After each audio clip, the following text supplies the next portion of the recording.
Stop being nostalgic. If you're watching this video, then there's a good chance that you've thought on your past. You've thought about your journey through life thus far, whether it's been barely 2 decades or rounding the quarter to half a century. Let me start by saying the message of this video is valuable to anyone, regardless of age or how often you experience nostalgia. By the end, you'll understand why I challenge you to stop being nostalgic. Nostalgia is a complex emotional experience involving a sentimental or wistful longing for the past, often for a time, place, or experience that is perceived to be better or more meaningful than the present. It's characterized by feelings of warmth, affection, and sometimes a bittersweet yearning for moments that are no longer accessible. Nostalgia can be set off by practically any of your senses. Smell a perfume your teacher used to wear? See an old toy that used to be in old commercials? Hear a song that reminds you of the late nights you would spend with friends? Before you know it, you're tripping on good old nostalgia. But why does it feel so good? Like many of the actions and thought patterns you naturally come back to, nostalgia releases dopamine to your brain. To put it in layman's terms, you felt good when this thing happened, so your brain pats you on the back when you think of that good thing again. The exact circumstances can vary, but you can think of it as a memory shortcut to dopamine. You felt it in the past, you remember it in the present, you feel the echoes of it again. The pleasant feeling you get from dopamine can easily turn into one that you continuously search for. It's common, even natural, to repeat activities that cause your brain to release dopamine, and nostalgia is no different. Now, obviously, since I've said this, I'm going to tell you to stop chasing nostalgia because it makes you a dopamine addict, right? Wrong. Stay with me now. When you feel nostalgic, it often happens that there's a somber feeling of loss, a bit of sadness that stems from the fact time has separated you from what you perceive as a highlight of life.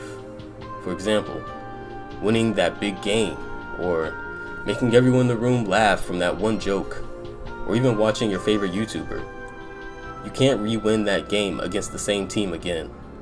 You can't retell that joke like it's the first time to those same people.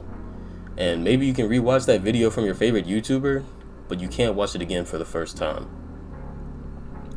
You can't go back. So why are you trying to stay back there?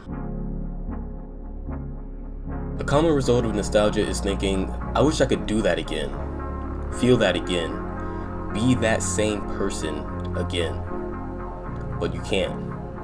The experience is behind you. The version of you who is experiencing those amazing feelings for the first time is gone forever.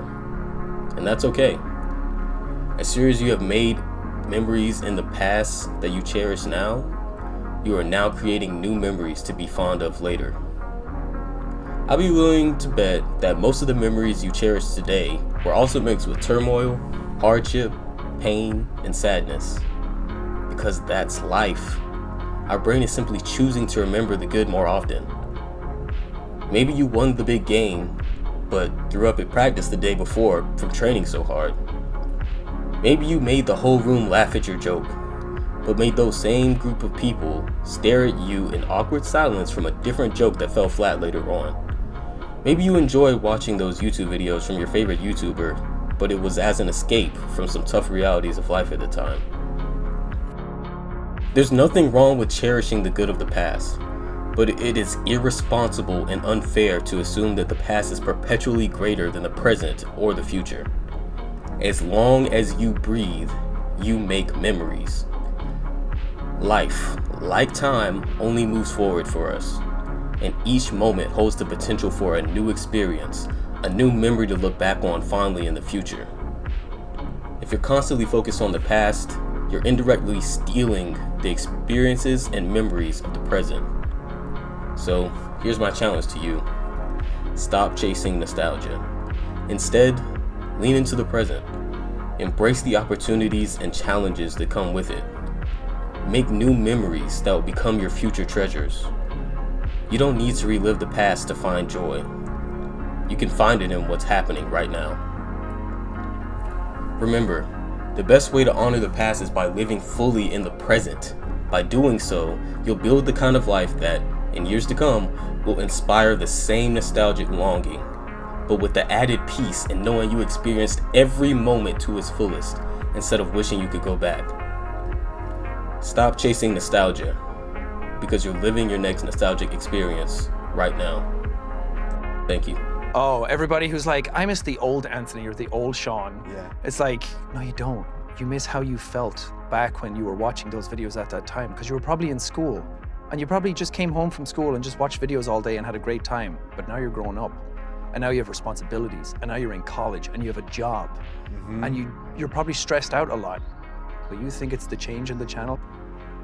I wish there was a way to know you're in the good old days before you've actually left them.